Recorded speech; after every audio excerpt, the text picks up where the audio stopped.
I am not a person who plays golf. I'm no golfer, but I know enough about the rules of golf to guess that John McCain wishes he could take a mulligan right now. Senator McCain, this was your week. The McCain campaign was on top of the world. And then Monday happened. Good morning. Meltdown. A financial tsunami engulfing some of the nation's biggest moneymakers. While the rest of the known universe was uttering words like crisis, meltdown, and panic, John McCain uttered 8 words that triggered what soon became an avalanche of a week. Still, the fundamentals of our economy are strong. McCain and his advisors knew they were in a dilly of a pickle. Sounds too much like Herbert Hoover in 1929. What do we do? How do we get our guy out of this and blame the other guy at the same time? 3 hours later, they had a solution, probably written frantically on note cards. Our workers are the most innovative, the hardest working, the best skilled, most productive, most competitive in the world.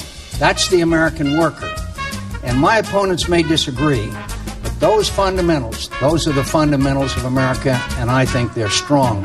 Gotta give them credit for ambition anyway. People who think the economy's in trouble, like Barack Obama and everyone else in America, hate American workers? Yeah, the week was off to a bad start. The surefire way to turn it around? Unleash the McCain camp experts. That'll show them. Douglas Holtz-Eakin, McCain's chief economic advisor, gave it a whack. So you're looking at the miracle that John McCain helped create. John McCain invented the BlackBerry? John McCain says he doesn't even know how to use the email or the Google. With internet inventor Al Gore surely giggling at an undisclosed cyber-optimized location, the McCain campaign sent out its other top economic advisor, fired Hewlett-Packard CEO Carly Fiorina. She'll straighten this mess out. Does Sarah Palin, John McCain obviously thinks she has the experience to become president of the United States. Do you think she has the experience to run a major company like Hewlett-Packard? No, I don't. Carly, you want to take another stab at that one? I don't think John McCain could run a major corporation. Ooh. Shortly after that effort, the McCain camp announced Carly Fiorina was going to, quote, disappear for a while. Ta-da! Back on the home front, John McCain was in the midst of day 2 of his gaffe-filled week. Take, for instance, his attempts to discuss the Securities Investor Protection Corporation, the SIPC. Okay, now you try, Senator McCain. I pledge that the FDIC and the SBIC will have all the support they need. I'm sorry, did you just say SPIC?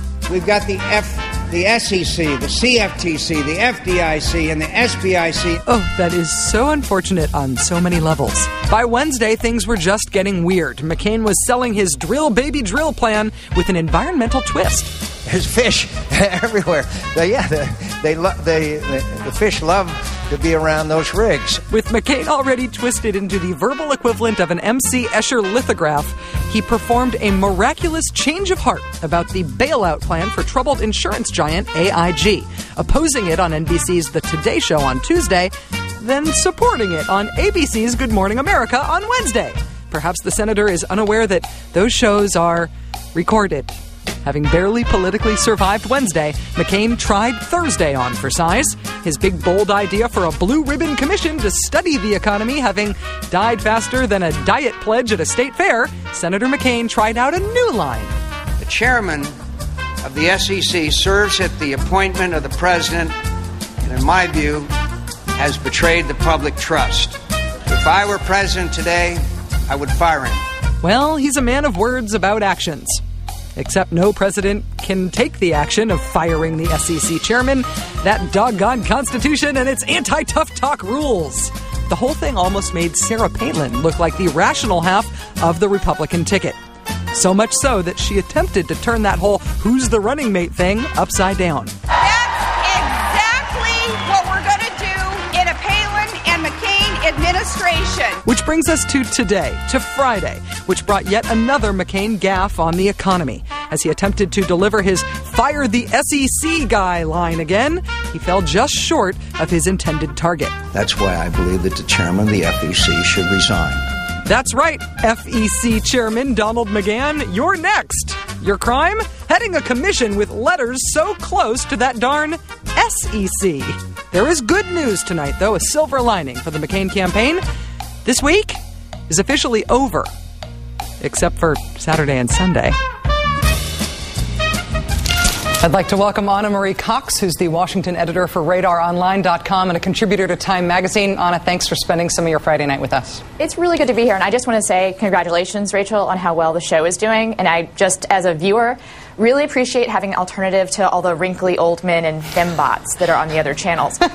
Although I have been out with McCain, so I've seen a lot of both of those types. You know, lately. I think in my own mind, I am a wrinkly old man, so it's you look like a fembot to me. Oh, thank you. I think, yeah, okay. Well, my standards are different. So. Very good. You saw in the tape there and the stuff that we collected over the course of this week from the campaign trail. This just seemed like a horrendous week for McCain. I mean, at least from the studio in which I'm sitting here in New York, looking at the tapes, it just felt bad. I know that you were traveling with him this week. Did it seem bad out there, too? Oh, yeah. You know, there are some things that the bubble will protect you from, but the sort of the sloshing of flop sweat tends to work its way inside. So, yeah, no, I think the traveling press noticed that things were not going well.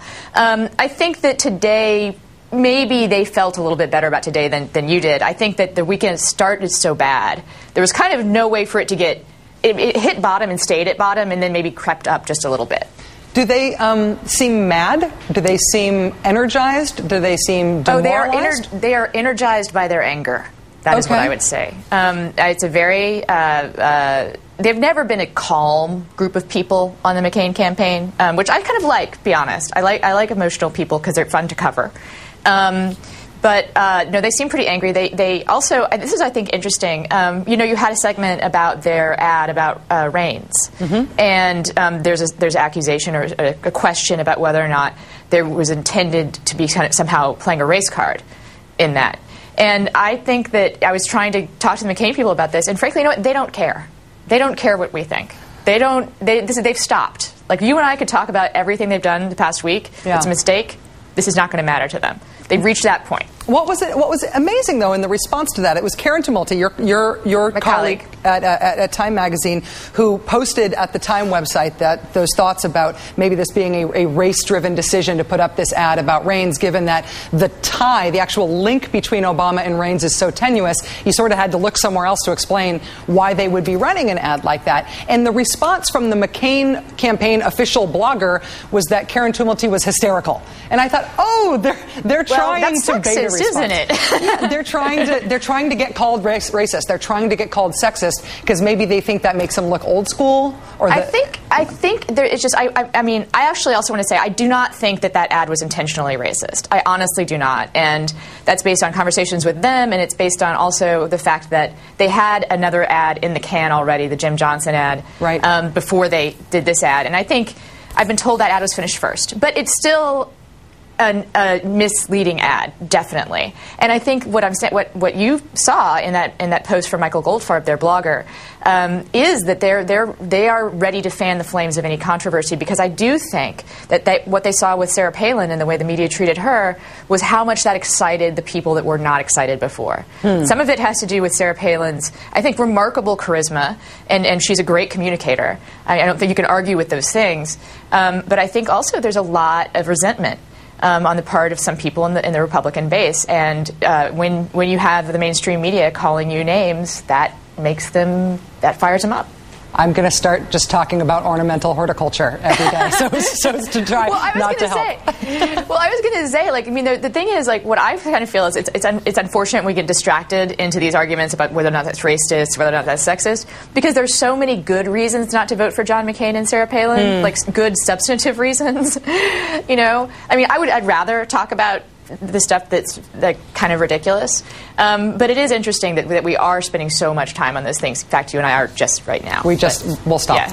Yeah. Thanks. All right. Thanks for joining us. Anna Marie Cox joining us today from Washington. Appreciate it. Hey, thank you.